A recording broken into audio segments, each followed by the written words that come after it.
The team paid for the belt, then left a high-end store, but moments after leaving Barney's, he says police slapped handcuffs on him. Eyewitness News reporter Dre Clark spoke to him. He's at the store on the Upper East Side with the story all new at 5. Dre? Sade and Diana, Barney says its doors are open to everyone. No discrimination here, but a Queens teenager says he believes he was racially profiled when he came here to the store in April, and that led to his arrest. Now he's turning his anger into action by filing a lawsuit. Very embarrassing.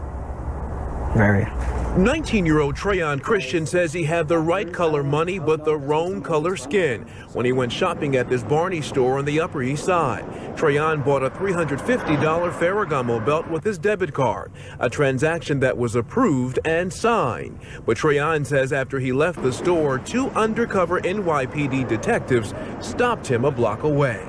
Undercover cops from the left side that had regular clothes on stopped me from the left side and asked me like, oh, I just got a call from Barney saying your card is not real. Trayon says he told the detectives the card was real and he had a receipt proving his purchase. Trayon says he was handcuffed and taken to the 19th precinct where he claims he was held for 2 hours and then released.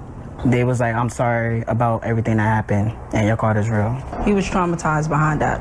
It was very upsetting. As for that $350 Ferragamo belt, Trayon says he worked a part-time job and saved a long time to buy the belt, but he returned it after that alleged incident, and he says he will never shop at Barney's again. So, when I was growing up, I lived in the same house as my mom, but we didn't live in the same neighborhood.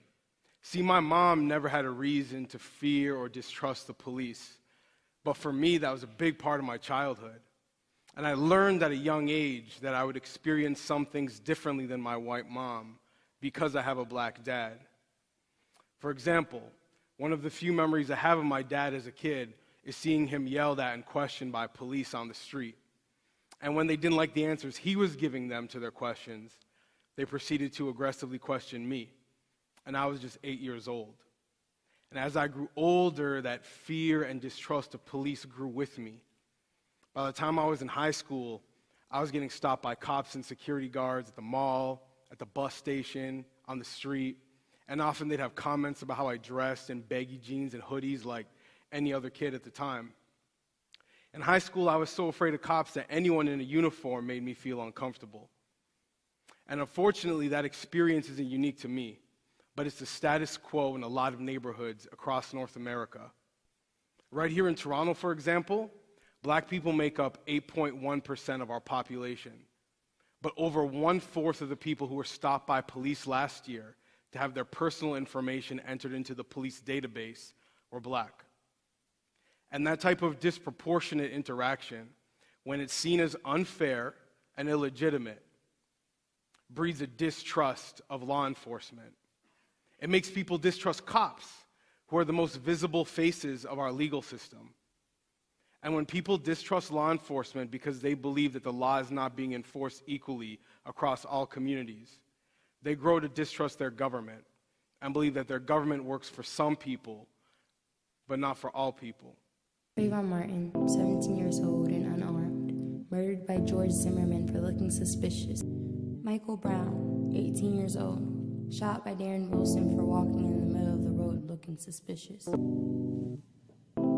Tamir Rice, 12 years old and unarmed, murdered by Timothy Lohan for looking suspicious on a playground. Don't mess with me. You're the one who messed with me. We're starting the issue. Don't mess with me like that. Starting the issue. Well, this video first shows 2 young men in jeans and T-shirts arguing in English. A policeman is standing close by, but he apparently pays little interest to the row. But just 20 minutes later, a similar situation gets a quite different reaction from the officer. I don't like it. I don't like it. You don't leave. No, it's nothing. Me. What's all the arguing about? Why are you dressed like this? What is this? I'm just talking. Now, the very same people are walking down the street in traditional Muslim clothes. They again pretend to argue, but this time the officer is quick to step in. He frisks the men, asking if they are holding a gun or a knife, while the men try to explain they were just talking. The unverified video has already sparked a debate over racial profiling in the U.S. One of the men from the video later commented that for him and other American Muslims, such discrimination is an everyday reality. My cell phone.